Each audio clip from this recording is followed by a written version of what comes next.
Annabelle, sweetie, this table is for family. Why don't you find yourself a spot at the bar? My mom said it with a smile, in front of 30 guests, at my grandmother's 80th birthday dinner. Everyone laughed. A few nodded along like it was perfectly reasonable. Then the waiter placed a $3,270 bill in front of me. Just me. For all 30 of them. I took a sip of water, smiled, and paid every cent. But before I could stand, a voice from the head of the table cut through the room. Just a moment, please. What happened next cost my mother everything she'd spent 24 years stealing.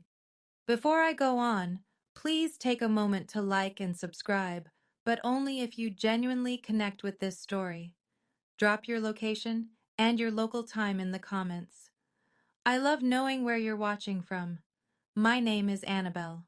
I'm 29 years old, and this is how I stopped letting my family treat me like a guest in my own life. Now let me take you back to Crestwood, Georgia, to the night everything changed. I was 5 when I moved into the Everett house. My parents, my real parents, James and Lucy, died on a Tuesday. A pickup truck ran a red light on Route 9 and hit them head on. I was at daycare, finger painting a lopsided sunflower. By the time they found me, I was an orphan. Richard Everett was my father's older brother. He insisted on taking me in. His wife, Diane, did not insist. I learned that early. Kyle and Madison, their biological kids, had bedrooms upstairs, matching bedspreads, glow-in-the-dark stars on the ceilings, nightlights shaped like animals. My room was in the basement, next to the washing machine.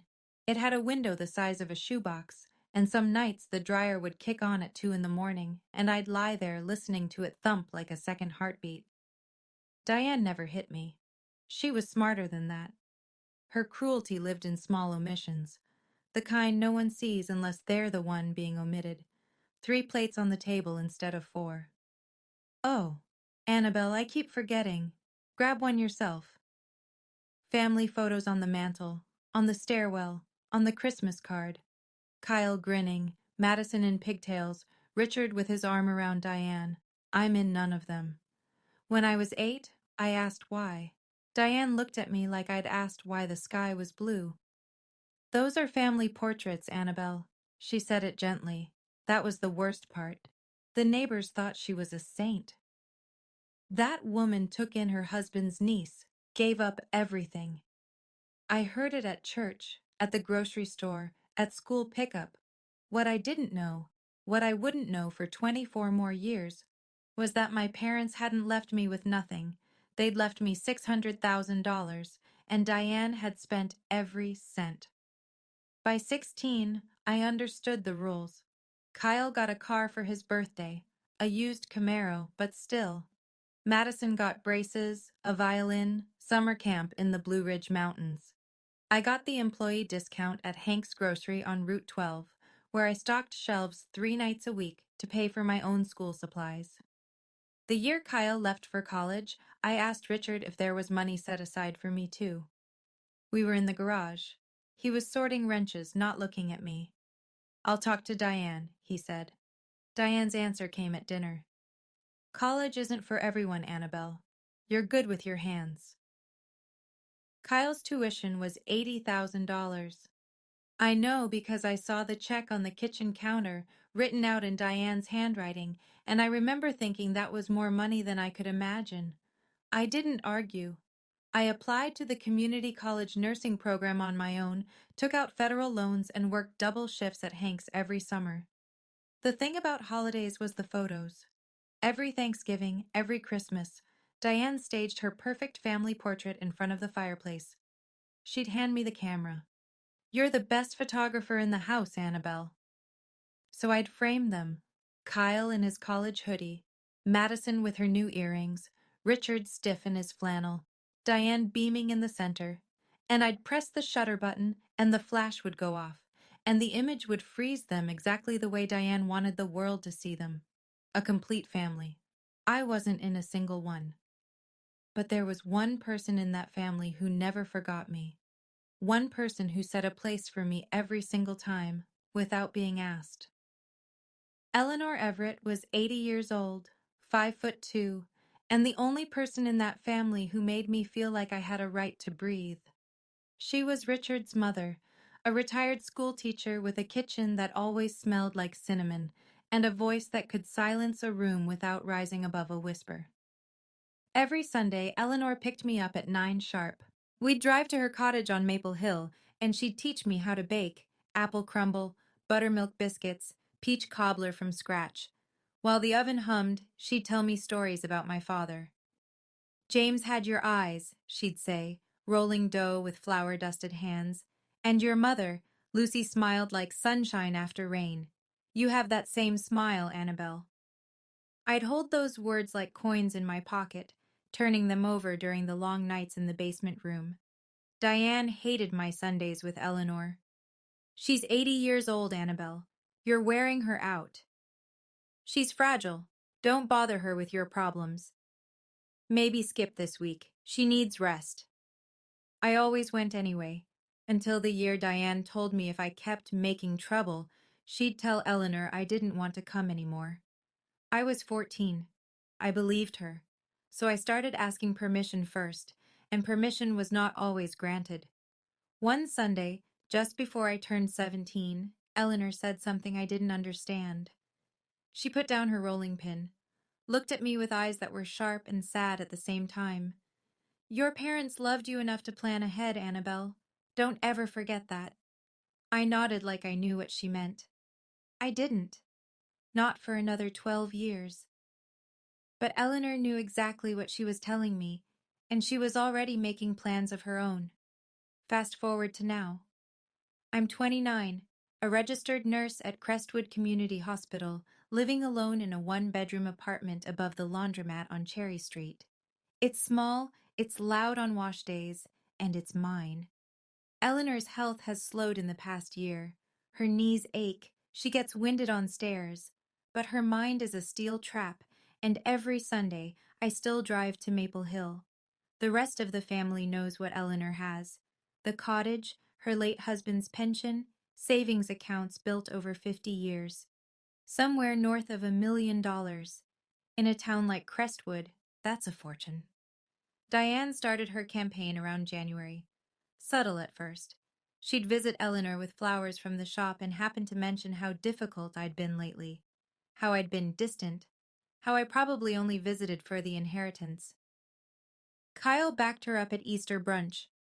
Grandma, you know Annabelle's not technically family. Legally, I mean. Madison posted Instagram stories. Selfies with Eleanor, captions reading, "Blood is thicker than water," with a heart emoji. She tagged everyone except me. Then came the phone call. A Thursday evening, late March. Richard's name on my screen. He hadn't called me in 4 months. Annabelle.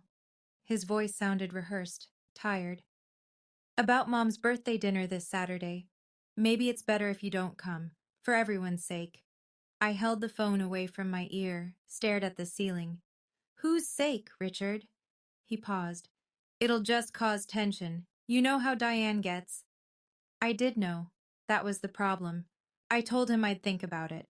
Hung up. I didn't know then that the phone call was part of something much bigger. A plan already weeks in motion. I called Eleanor the next morning. She picked up on the first ring, like she'd been waiting. Grandma, Richard said maybe I shouldn't come Saturday. Silence. Then, did he say why? He said it would cause tension. Eleanor's breathing was steady, measured. When she spoke, her voice was different, urgent in a way I'd never heard. You have to come, Annabelle, no matter what. Promise me. I promise. And wear something nice, something that makes you feel strong. I almost laughed. Grandma, it's dinner. Promise me. I promise. She paused, and I heard the creak of her rocking chair. I love you, sweetheart, more than you know. She hung up before I could ask why her voice was shaking. That Saturday, I stood in front of my closet for 30 minutes. I didn't own much. Nurses don't need a lot of formal wear. But tucked in the back was a navy dress I'd bought for a friend's wedding 2 years ago. Simple. Fitted. The kind of dress that says I belong here without saying anything at all. I put on my mother's pearl earrings, the only thing of hers I had. Eleanor gave them to me on my 18th birthday. Lucy wore these the night she met your father, she told me. I wrapped Eleanor's gift, a hand-bound photo album I'd spent weeks making, filled with pictures of us baking together, printed from my phone. In the car, my hands were steady on the wheel. I knew Diane would try something. She always did at gatherings. A comment here, a seating arrangement there, a reminder of my place. But this was Eleanor's birthday. Maybe her last one. I wasn't going for Diane. I was going for the only person who never made me prove I belonged. The Magnolia Room sits on the corner of Main and Birch. White columns, magnolia trees flanking the entrance, the only restaurant in Crestwood that requires a reservation. For Eleanor's 80th, Diane had booked the entire main dining room. 30 guests, crystal glasses, white linen, a jazz quartet playing low in the corner. I arrived 10 minutes early, placed my gift on the table by the door. Diane saw me walk in. Her eyes tracked me across the room, but she didn't speak, just lifted her wine glass and turned back to a conversation with Uncle Harold. Eleanor sat at the head of the long table. She looked tired, thinner than last Sunday, her cardigan hanging loose on her shoulders. But when she saw me, her face changed. She reached out with both hands. There you are. I leaned down, kissed her cheek, and felt her grip tighten around my fingers, tight enough to hurt. Sit by me, she whispered. I pulled out the chair to her left. Then I noticed the man on her right. Silver hair, gray suit, leather briefcase tucked under his chair. I'd never seen him before. He gave me a polite nod but said nothing. Who's that? I asked Eleanor quietly. A friend, she said. You'll meet him later. Kyle arrived next, laughing too loud about something on his phone. He saw me, stopped mid-laugh. Oh, you actually came. Madison trailed behind, already angling her phone for a selfie with the chandelier. She positioned herself next to Eleanor, framing the shot carefully. I watched her adjust the angle 3 times, each time making sure I wasn't in it. Dinner started. Plates came out. Conversation hummed. Everything felt normal, but in this family, normal was just the overture before the storm. Diane stood up between the appetizer and the main course. She tapped her glass with a butter knife. The jazz quartet stopped. Thank you all for being here tonight, she said, voice honey warm, scanning the room. Family means everything to us Everetts. She lingered on the word family. Her eyes found mine for exactly 1 second. I'd like to introduce everyone at our table. My wonderful son, Kyle. Some of you know he just closed a big deal in Savannah. Kyle raised his glass. My beautiful daughter, Madison. She's been taking such good care of Grandma lately. Madison blew a kiss to Eleanor. And of course, my husband Richard, the backbone of this family. Richard nodded stiffly. That was it. 3 children introduced. The full roster according to Diane.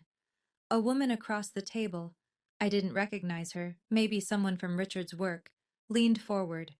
And who's this lovely young lady beside Eleanor? Diane blinked, then smiled. Oh, that's Annabelle.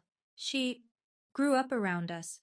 Grew up around us, like a stray cat fed on the porch. The woman nodded politely. The moment passed. Then Madison reached across me for the bread basket. Her elbow caught my wine glass.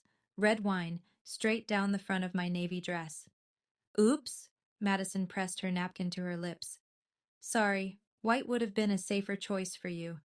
A few people chuckled. Kyle smirked into his water glass.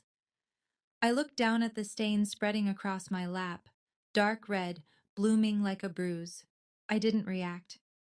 I picked up my napkin, dabbed the fabric twice, and set it back on my knee. Eleanor's hand found mine under the table. She squeezed once. I squeezed back. The main course arrived. Filet mignon, roasted asparagus, truffle mashed potatoes. The smell alone was worth more than my weekly grocery budget. That's when Diane made her move. We need to rearrange a bit, she announced. Uncle Harold needs more room for his chair. Annabelle, sweetie, the bar has some lovely seats. You'd be more comfortable there. It wasn't a question. Kyle leaned back. Yeah, it's not like you're giving a toast. A few people at the far end of the table exchanged glances. One or two laughed. Not cruelly, just the automatic laugh people give when they don't want to make things awkward. No one objected. I looked at Richard. He was staring at his plate like it held the answer to something. His fork hadn't moved. I looked at Eleanor. Her jaw was tight. Her knuckles were white around her napkin. But she met my eyes and gave me the smallest nod. Barely a tilt of her chin. Wait. Not yet. So I stood up, smoothed my wine-stained dress, picked up my water glass. Happy birthday, Grandma, I said. My voice didn't crack. I walked to the bar at the far end of the dining room. 12 steps.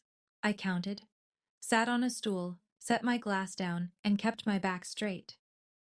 The bartender, a young guy, maybe 22, looked at me with something between confusion and sympathy. You okay? He asked quietly. I'm fine. I wasn't, but I'd had 24 years of practice at being fine. Have you ever sat in a room full of people and felt completely invisible? Like the air you breathe doesn't count because no one's watching you breathe it? If you have, tell me in the comments. I want to know I'm not the only one. From the bar, I had a clear view of the table. Diane was laughing, refilling glasses, touching people's arms. The perfect hostess. Kyle was telling a story that involved hand gestures and a punchline I couldn't hear. Madison kept checking her phone under the table. Eleanor sat at the head, eating nothing, watching everything. The man in the gray suit hadn't moved. His briefcase stayed under his chair. He cut his steak in precise squares and spoke to no one. 20 minutes passed. Then Madison stood, phone in hand, and walked toward the restroom.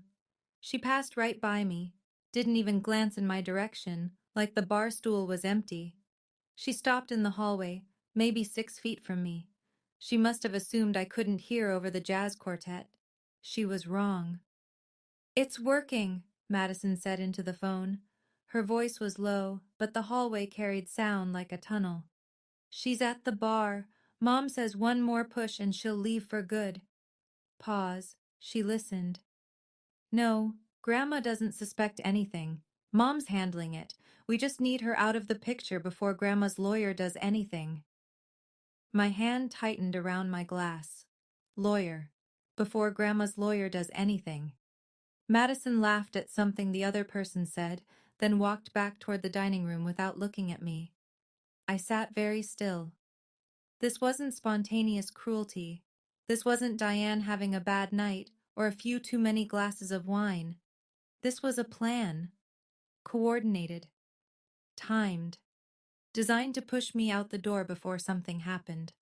Something involving Eleanor and a lawyer. I didn't know what yet, but the man in the gray suit with the briefcase suddenly made a lot more sense. Dessert came, a 3-tier cake with white frosting and 80 candles. Everyone sang. From the bar, I mouthed the words. Eleanor blew out the candles in 2 breaths. The room cheered. Then she leaned toward Richard and said something I couldn't hear. Richard stood, helped her up, and walked her slowly toward the restroom hallway. But Eleanor stopped at the bar. She reached for my hand. Hers was thin, papery. I could feel every bone, but her grip was iron. Don't leave tonight, she said. Her voice was barely above a breath. No matter what happens, promise me. I already promised, Grandma. I know. She pulled me slightly closer. Your parents left you more than memories, Annabelle. It's time you knew. My stomach dropped. What do you mean? Richard appeared at her elbow. Mom, the restroom's this way. Eleanor held my eyes for one more second. Then she let go and shuffled off with Richard, her cane tapping the hardwood floor. I turned on my stool. The man in the gray suit was watching me. Not Diane, not Kyle, me. His expression was unreadable, professional, like a doctor before delivering results. His briefcase sat under his chair. The clasp was brass, and the corner of a thick envelope jutted out from the top. Manila, unsealed. He caught me looking, gave the faintest nod, then turned back to his coffee. My heart was beating in my throat. Your parents left you more than memories. My parents died when I was 5. They were 26 and 28. They drove a 10-year-old Honda and rented a 2-bedroom apartment. What could they possibly have left me? Whatever it was, Diane didn't want me to find out. And that told me everything. Eleanor returned to the table. Diane poured her another glass of wine, her 4th by my count. The evening should have wound down. People were checking watches, reaching for coats, but Diane wasn't done. She stood again, glass raised, cheeks flushed. I just want to say one more thing. She swept her arm across the table. Being a mother is the hardest job in the world, and sometimes you take on burdens that aren't yours. A few guests murmured in agreement. When Richard's brother died, we took in his daughter. Diane pressed a hand to her chest. No one else would. We gave up vacations. We gave up savings. We gave up our space. Our lives, really. A woman near the end of the table spoke up. That's Annabelle, right?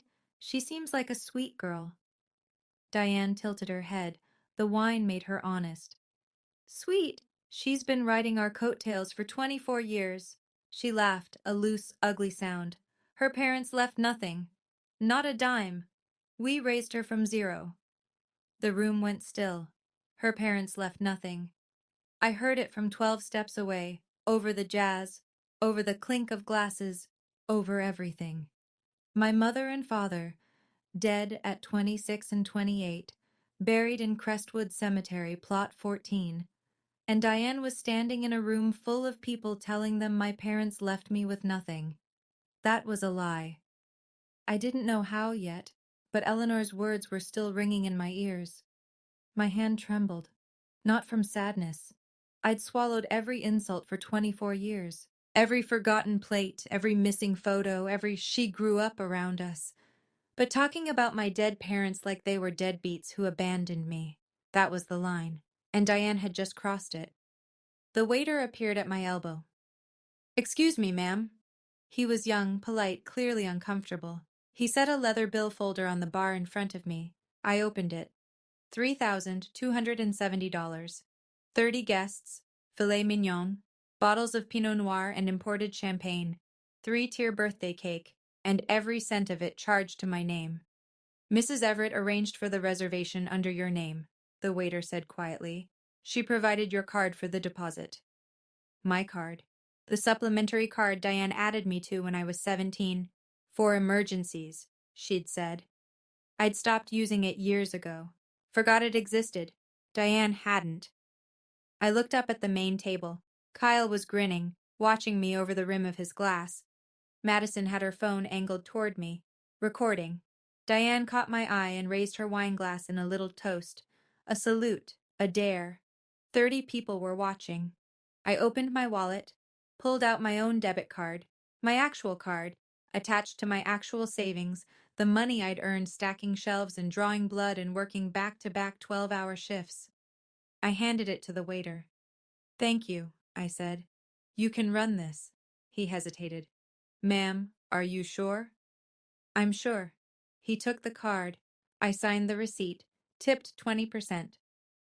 From the main table, Diane's voice floated over like smoke. See? She knows her place. More laughter, quieter this time. A few guests looked away. I capped the pen, set it down, started to stand. And then, from the head of the table, clear as a bell in a silent church, just a moment, please. Eleanor's voice. And it stopped the room cold. Every head turned. Eleanor pushed back her chair. The man in the gray suit stood first, offering his arm. She took it, steadied herself, and straightened to her full 5'2". The jazz quartet had stopped between songs. The timing was accidental, or maybe it wasn't. The only sound was the faint clink of someone setting down a fork. Eleanor looked around the room the way she must have looked at a classroom of restless children. Patient, firm, absolute. "Before anyone leaves," she said, "I have something to say. It is my birthday, after all." Diane's smile flickered. "Mom, it's been a long night. You should rest." "Sit down, Diane." 3 words. No volume. No anger. Just the kind of authority that comes from 80 years of never bluffing. Diane sat. Eleanor turned to me. "Annabelle, come back to the table, sweetheart." I didn't move at first. 24 years of conditioning will do that. Freeze you in place even when someone's reaching out. But Eleanor held her hand toward me, and something in her face said now. I walked back. 12 steps, the same 12 I'd counted on the way out. Kyle shifted in his seat. Madison lowered her phone. Eleanor waited until I was standing beside her. Then she placed her hand on my arm and said, loud enough for every guest in that room, "You belong here more than anyone at this table." The silence that followed was the thickest I've ever felt, like the air itself was holding its breath. Then the man in the gray suit reached under his chair, pulled out his briefcase, set it on the table, unclasped it, and placed a thick manila envelope next to Eleanor's untouched dessert. Nobody was laughing now. Eleanor rested one hand on the envelope, the other gripped her cane. "Diane just told this room that Annabelle's parents left nothing." She paused. Let the sentence sit. "I'd like to correct that." She nodded to the man beside her. "This is Thomas Garrett. He's been my attorney for 12 years. Thomas Garrett stepped forward, adjusted his glasses. His voice was flat, factual, the kind of voice that reads numbers in courtrooms. "James and Lucy Everett established a trust fund for their daughter, Annabelle, in 2001. The principal amount was $600,000, a combination of life insurance payouts and savings. Richard and Diane Everett were named as custodial trustees." The room didn't gasp. This wasn't a movie. But I watched 30 faces rearrange. Confusion first, then math, then slow dawning understanding. $600,000. My parents had left me $600,000. Eleanor's voice cut through again. That money was meant for Annabelle's education, her first home, her future. She looked directly at Diane. "Every penny is gone." Diane's face drained of color. Not red anymore. White. The kind of white that comes before a lie or a scream. That's not..." She gripped the edge of the table. "Mom, this isn't the place for this." Eleanor didn't blink. "You chose this place, Diane. You chose to humiliate my granddaughter in this room, in front of these people. So I will set the record straight in this room, in front of these people." Kyle shot to his feet. "Grandma, you're confused. You don't know what you're..." "I have bank records, Kyle." Eleanor's voice was quiet, final. "Sit down." Kyle sat. I couldn't feel my hands.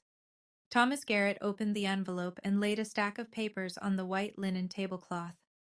"These are notarized copies of bank statements from the trust account," he said, "spanning 18 years. He didn't read every line. He didn't need to. He summarized in the same flat courtroom voice. $80,000, withdrawn in 2008. Corresponds to tuition payments for Kyle Everett at the University of Georgia." Kyle's jaw locked. He stared at the paper like it might burst into flames. $45,000? 2015. A BMW 3 Series registered to Madison Everett. Madison's phone slipped from her hand. It hit the table with a crack. 120,000 between 2010 and 2018. Home renovations at 14 Birch Lane. The Everett family home, where I slept in the basement. 95,000, various vacation expenses, Myrtle Beach, Disney World, Lake Tahoe. Places I was never invited. The remaining balance, drawn incrementally over 20 years, personal expenditures by Diane M. Everett. 30 people stared at those papers. I watched their expressions shift, from polite dinner party neutral to something harder. A woman near the center of the table put down her napkin and pushed her chair back slightly, as if she needed distance from the table itself. Mrs. Patterson, Diane's closest friend, her church group confidant, looked at Diane with an expression I'd never seen directed at her before. Doubt. Madison's voice broke the silence. That money was for the whole family. It was for Annabelle. Eleanor pointed a thin finger at the stack. Her name, her fund, not yours. Richard hadn't moved. His face was the color of the tablecloth. His hands were flat on the table, palms down, as if bracing for an earthquake. I sat there, tears running down my cheeks. I didn't wipe them. Eleanor let the silence hold for 3 full seconds. Then she spoke again. I've spent 80 years watching who in this family deserves what. I've made my decision. Thomas Garrett straightened his tie. Mrs. Eleanor Everett has formally revised her estate plan. Effective immediately, Annabelle Everett is named as sole beneficiary. The room fractured. Kyle knocked his chair backward, standing up. You can't do this! Madison started crying. Loud, messy sobs, mascara streaking. Diane's voice was a blade. She's not even your real grandchild. Eleanor turned to Diane, slowly, the way you turn to face something you've seen coming for a long time. She is my son James's daughter. She is more Everett than you will ever be, Diane. Kyle jabbed a finger toward me. This is manipulation. She's been working on Grandma for years. Eleanor didn't raise her voice. The only person who manipulated anyone in this family is sitting right there. She pointed her cane at Diane. The tip trembled, but the aim was exact. Richard still hadn't spoken. He sat with his hands flat on the table, staring at the candles, looking like a man watching his house burn from the inside.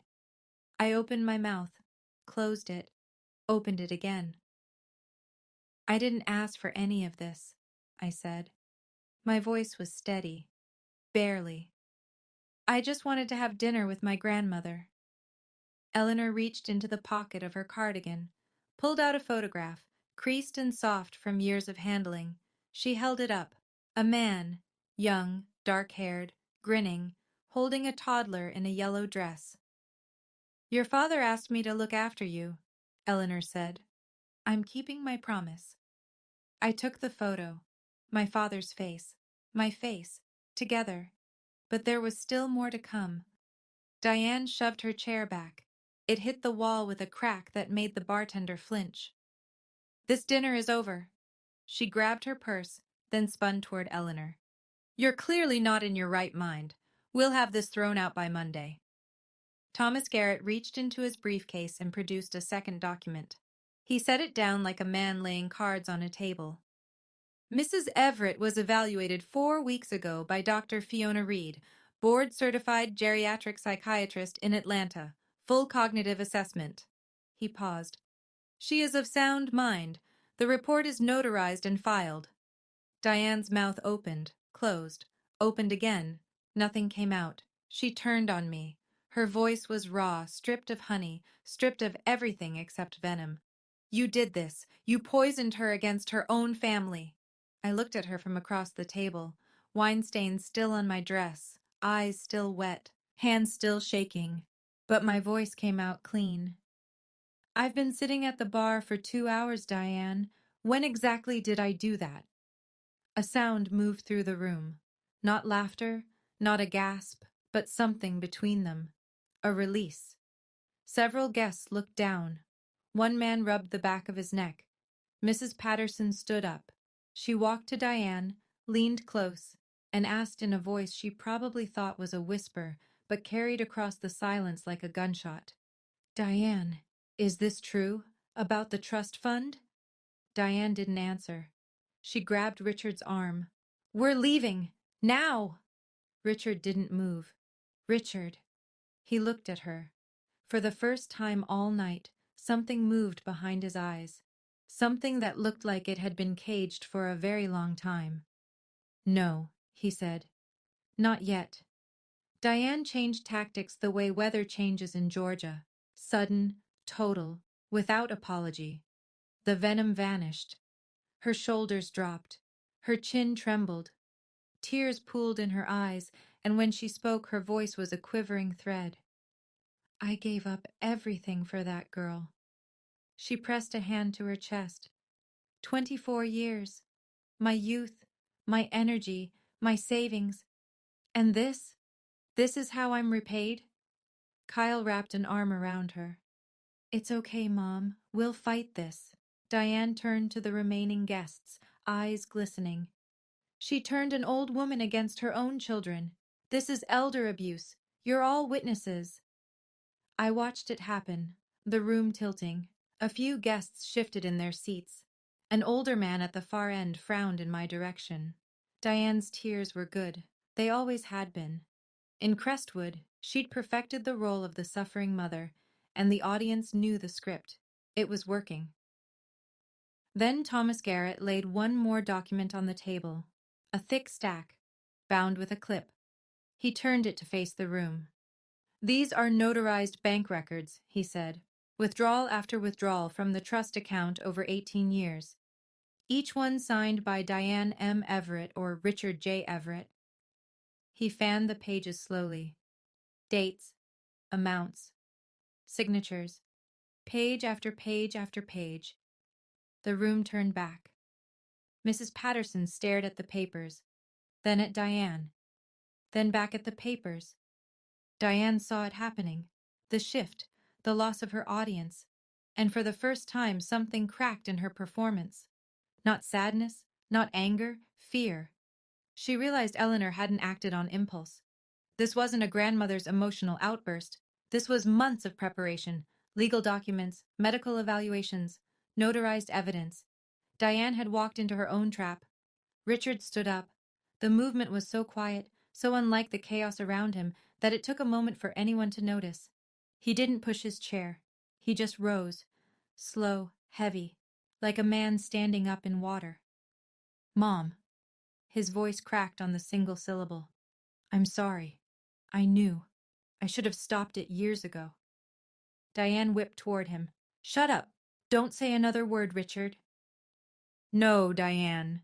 He turned to face her, and I saw something I'd never seen in 24 years. Richard Everett looking his wife in the eye without flinching. Enough. I've been quiet for 24 years. I'm done. He turned to me. His chin was shaking. His hands hung at his sides like broken tools. Your parents trusted us, Annabelle. They trusted me. He swallowed. I failed them. I failed you. The room was so silent I could hear the ice melting in someone's glass. I looked at this man, the man who drove me to school when Diane wouldn't, who fixed my bicycle chain in the garage without being asked, who never once raised his voice at me, and who also never once raised it for me. I know, Dad, I said. I hadn't called him Dad in years. It wasn't forgiveness. It was just the truth, the complicated, tangled, insufficient truth of what he was. Kyle stared at his father like he was watching a stranger. Madison stopped crying. Then Richard reached into his back pocket, pulled out something small and creased, a handmade birthday card, construction paper, childish handwriting. Annabelle wrote this for you 15 years ago, Mom, he said to Eleanor. Diane threw it away. I kept it. Eleanor took the card with trembling hands, read it, and wept. I stood up. Not fast, not dramatic, just stood, the way you stand when you've made a decision that took 24 years to arrive. The room was watching. 30 faces, some sympathetic, some stunned, some already composing the version they'd tell tomorrow at church or the grocery store. I didn't care about any of those versions. I looked at Diane. I'm not going to yell, I said. I'm not going to call you names, but I'm done being the person you wipe your feet on. I'm done sitting at the bar while you decide who counts as family. Diane's mouth moved, but nothing came out. I turned to Kyle and Madison. I don't hate either of you, but I won't pretend anymore. Madison looked at the floor. Kyle looked at the wall. Neither of them looked at me. I turned to Eleanor, took her hand. "Thank you for keeping your promise to my dad." Eleanor squeezed my fingers. Her eyes were still wet, but she was smiling. A thin, fierce, satisfied smile. Then I faced the room one last time. 30 people. Crystal glasses. White tablecloths stained with an evening no one would forget. "I paid the bill," I said. "That's the last thing I'll ever pay for this family." I helped Eleanor to her feet. Thomas Garrett collected his briefcase, tucked the documents inside, and followed us toward the door. Behind us, Diane's voice clawed after us. "You'll hear from our lawyer." Eleanor stopped, turned, looked at Diane over her shoulder with the patience of a woman who had been planning this moment for 2 years. "Please do," she said. "Thomas is very thorough." We walked out into the March night. The air was cold and sharp and clean. The real fight was just beginning. 2 weeks later, Diane launched her counteroffensive. The Facebook post went up on a Tuesday afternoon. 12 paragraphs of carefully crafted victimhood. She described herself as a loving mother who'd sacrificed everything for an ungrateful adopted child. She wrote about Eleanor's declining mind and my calculated manipulation of a vulnerable elderly woman. She used the phrase elder abuse 3 times. In a town of 9,000 people, that post spread like fire through dry grass. By Wednesday morning, it had 200 shares. People I'd known my whole life started looking at me differently. A nurse at the hospital asked me, voice low in the break room, "Is it true about your grandmother?" A neighbor crossed the street when she saw me coming. Then came the legal assault. Kyle hired a lawyer, Brian Prescott, the most expensive attorney in the county, and filed a petition to challenge Eleanor's will. The grounds: undue influence. The claim was that I had isolated Eleanor from her family and coerced her into changing her estate plan. The irony was so thick I could have choked on it. Madison sent me a text at 11 at night. I still have it saved. "We'll drag this out until you're broke. You'll wish you'd stayed at the bar." I sat on my apartment floor that night, reading letters and comments and text messages from people who'd never bothered to hear my side. My savings account had $31,000 in it, every penny from 6 years of nursing. That wouldn't last long against Brian Prescott's hourly rate. But Thomas Garrett had already prepared for this. Eleanor had already prepared for this. They'd been ready for Diane's war long before Diane knew she was fighting one. Thomas Garrett called me on a Thursday. "We're filing a counterclaim," he said. No preamble. "Breach of fiduciary duty. Your parents designated Richard and Diane as custodial trustees. That carries a legal obligation. Every dollar in that fund was required to be used solely for your benefit. And they used it for Kyle's tuition, Madison's car, their vacations. For 18 years. I could hear him turning pages. "The documentation is thorough. Bank records, withdrawal slips, corresponding purchases. Your grandmother spent 6 months compiling this." 6 months. While I was driving her to Sunday brunch and thinking everything was normal, Eleanor had been building a case. Thomas filed the counterclaim in county court. Breach of fiduciary duty, requesting full restitution of the $600,000, plus interest, plus legal fees. In the same filing, he submitted Dr. Fiona Reed's cognitive evaluation. Eleanor had scored in the 97th percentile for her age group. Sound mind didn't begin to cover it. Kyle's lawyer, Brian Prescott, reviewed our filing. I know what happened next because Thomas told me. Prescott called Diane that same evening. "Mrs. Everett, I'd strongly advise you to settle." Diane's answer, according to Thomas, was 4 words. "I'd rather burn everything." Sometimes I wonder, if I just walked away that night, taken whatever scraps they offered and disappeared, would life have been easier? Simpler? But then I think about my parents. They set up that fund when they were 25 years old. They planned for a future they wouldn't live to see. They did that for me. I couldn't walk away from that. Would you? I'm curious.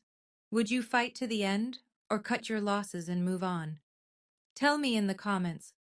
I've thought about this 1,000 times. The hearing took place 6 weeks later at the Mercer County Courthouse, a brick building with columns that needed painting and a flagpole that leaned slightly to the left. Not dramatic, not cinematic, just a courtroom with fluorescent lights and a judge named Harriet Dawson who wore reading glasses on a chain. I won't recount every motion and objection. Court isn't like television. It's slow and procedural and smells like old carpet. But here's what mattered. Kyle's petition to challenge Eleanor's will was dismissed. Dr. Reed's evaluation was airtight. Thomas had documented every interaction between Eleanor and me for the past 2 years. Dates, witnesses, context. There was zero evidence of isolation or coercion. The judge said it plainly. The petitioner has presented no credible basis for the claim of undue influence. Then came the counterclaim. Thomas laid out 18 years of withdrawals. Names, dates, amounts, corresponding purchases. Every page notarized, every signature verified. Diane's lawyer tried to argue the money was used for the household, which included me. Thomas produced my tax returns, my student loan statements, my pay stubs from Hank's Grocery. The judge did the math herself. The court finds that the defendants systematically misappropriated funds entrusted to them for the benefit of a minor, Judge Dawson said. The court orders full restitution. $600,000, plus interest, plus Thomas's fees. Roughly $720,000 in total. Diane gripped the defense table. Kyle slammed his palm down. Madison cried.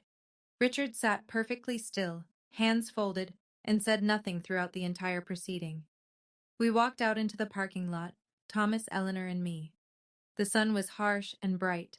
Then I heard footsteps behind me, Richard jogging to catch up, holding a battered shoebox against his chest. Richard held out the shoebox. His hands were shaking. This is everything I saved, he said. Photos, your mother's journal, your birth certificate. Diane wanted to throw it all away after the funeral. I hid it in the garage behind the paint cans. I took the box. It weighed almost nothing. I'm not asking you to forgive me, Richard said. I just didn't want you to lose them twice. He turned and walked to his truck. Didn't wait for a response. I stood in the parking lot holding a shoebox full of my parents, and I watched him drive away. That was the last time Richard and I spoke face to face. The fallout in Crestwood was swift and merciless. The way small towns handle scandals they can't ignore. Diane's Facebook post, the one with 200 shares, became evidence of a different story. People reread it through new eyes. The comments section turned. Mrs. Patterson, the church group friend who'd asked Diane about the trust fund at the restaurant, called Diane the following Sunday. I think you should find another church group, Diane. The flower shop on Oak Street, Diane's Petals, the one she'd run for 15 years, lost a third of its customers in a month. In a town that runs on reputation, a court ruling is a scarlet letter. Kyle's real estate firm let him go. His boss didn't cite the case directly. He said, if you can't manage your own family's finances, how can clients trust you with theirs? Madison, who'd never held a job longer than 3 months, lost her only income source, Diane's support. She applied at a grocery store on Route 12, the same Route 12 store where I once stacked shelves at 16. Some things come full circle without anyone planning it. Even after the ruling, Diane's version of events still floated around certain corners of Crestwood. Some people believe the first story they hear, no matter what comes after. I was still the gold digger to a handful of neighbors, still the adopted girl who manipulated a sick old woman in a few group chats. Then Nora got involved. Nora Beckett, my best friend since 10th grade, now a reporter at the Crestwood Gazette. She didn't write a puff piece. She didn't write a hit job. She wrote a straight, fact-based article. Court records, bank statements, the timeline. No opinion, just truth, laid out chronologically. It ran on the front page of the Wednesday edition, in a town that still reads its local paper. That mattered. The comments section and the letters to the editor that followed told a different story from Diane's Facebook post. This time, people had receipts. What surprised me most wasn't the public support, it was the private kind. Letters started arriving at my apartment, handwritten, some of them, from other adopted kids in the county. Adults now, sharing stories I recognized like reflections in a mirror. The different rules, the missing photos, the gratitude expected for basic shelter. One woman wrote, "I was told my whole life that I was lucky to be taken in. Your story made me realize that lucky was their word, not mine." In the stack of letters was one I didn't expect, from a law office in Atlanta. A man named Gerald Hayward. He'd been my parents' attorney. "I tried to contact you when you turned 18 to inform you about the trust. My letters were returned. I believe they were intercepted. I'm sorry I couldn't reach you sooner." Diane had blocked even that. The Sunday after Nora's article ran, I drove to Maple Hill. Eleanor was on her porch, rocking chair moving in that slow rhythm I'd known since I was 5. 2 cups of tea sat on the side table. She always set out 2 cups before I arrived. Always. I sat down. Didn't speak for a while. The dogwood trees in her yard were blooming, white and pink, fragile looking but tough enough to survive a Georgia spring. "How long did you know?" I finally asked. Eleanor wrapped both hands around her cup. 2 years. I found a bank statement in Richard's desk. I was looking for a pen. The account had Annabelle Everett Trust printed right across the top. Balance, $43. She took a sip, set the cup down. "I spent 6 months confirming everything, called Gerald Hayward, contacted the bank. Then I found Thomas." She looked at me. "I waited for the right moment. Diane chose the restaurant. I just used her stage." I stared at the dogwoods. "Why didn't you tell me sooner?" "Because if I told you too early, Diane would have found a way to explain it. She's good at that. I needed everything documented first. I needed it airtight." She reached under her chair and pulled out a small album, one I'd never seen. Inside, photographs. Eleanor visiting a cemetery, standing before 2 headstones, placing flowers, white roses. The dates on the photos spanned years. "I go every April," she said. "Your father's birthday." I didn't know that. 15 years of visits, white roses, every single year. I cried. Not the tears from the restaurant. Those had been shock and hurt and anger. These were different. These were the tears you cry when someone proves that love doesn't have an expiration date. "Your father would be proud," Eleanor said. "Not because of the money, because you stayed kind." 6 months later, I stood in the Crestwood Public Library, the same library where Eleanor used to take me for story hour when I was 7, and watched her cut a ribbon. The banner behind her read, "The James and Lucy Everett Scholarship Fund." It was a Tuesday morning. 40 people showed up. Teachers, nurses from the hospital, a few families from the county foster system. Thomas Garrett stood in the back, arms crossed, something close to a smile on his face. I'd used the restitution money, the original $600,000, to endow the fund. Thomas helped structure it as a nonprofit. The purpose was simple: educational support for foster children and adopted kids in Mercer County. Tuition, books, housing, whatever they needed to build a life that didn't require anyone else's permission. Eleanor asked me to say a few words. I'm a nurse, not a public speaker, but I tried. "My parents set up a trust fund when they were 25 years old," I said. "They were planning for a daughter they didn't know they wouldn't get to raise. I'm using that money the way I think they would have wanted, to help kids like me." I looked at the small crowd. Some were nodding. A woman in the second row was crying. Being adopted doesn't make you less than. Being different doesn't make you a burden. And if anyone ever tells you that the only reason you matter is because someone chose to keep you, remember, you mattered before they chose. You mattered the day you were born. Eleanor clapped first, then everyone else. We served cake afterward, Eleanor's recipe. apple crumble, cinnamon so thick you could smell it from the parking lot. It wasn't revenge. Revenge is loud and ugly and leaves you emptier than before. This was legacy. Diane came to find me 3 weeks after the scholarship launch. I was finishing a 12-hour shift at the hospital. Tired, still in scrubs, hair pulled back, no makeup. She was waiting in the parking lot, leaning against a car I didn't recognize.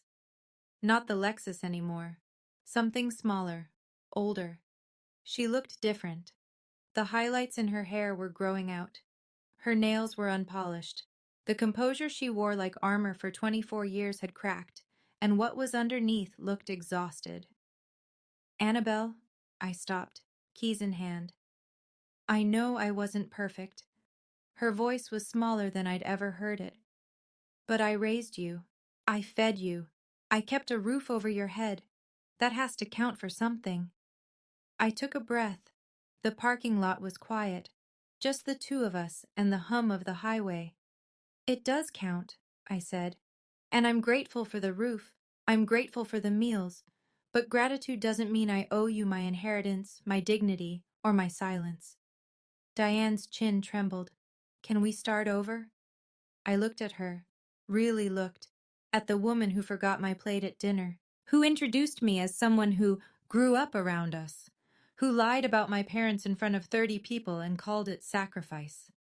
"No," I said, "we can't start over, but I'm not going to take anything from you, and I'm not going to let you take anything from me. Not anymore. That's the boundary." She opened her mouth, closed it, nodded once, small, defeated, and walked back to her car. I watched her pull out of the lot and turn onto Route 12. I didn't call after her. I went inside, clocked in for the night shift, and took care of my patients. Life continues. Diane sold the house on Birch Lane, the one renovated with my trust fund money. After the settlement, legal fees, and back taxes, she cleared just enough to rent a one-bedroom apartment on the east side of town. The flower shop closed in August. 15 years of Diane's petals, gone. The sign hung in the window for weeks before someone finally took it down. Kyle left Crestwood without saying goodbye. To me or to anyone, as far as I know. Last I heard, he was selling real estate in Tallahassee. He deleted his Facebook, changed his phone number. Madison got a job at the grocery store on Route 12. The irony writes itself, and I won't underline it. She works mornings. I sometimes see her car in the lot when I drive past. We don't wave. We don't pretend. Richard filed for divorce the month after the court ruling. He moved into the Pinecrest Motel off the highway. He sends me a letter every month, handwritten, on yellow legal pad paper. He doesn't ask for forgiveness.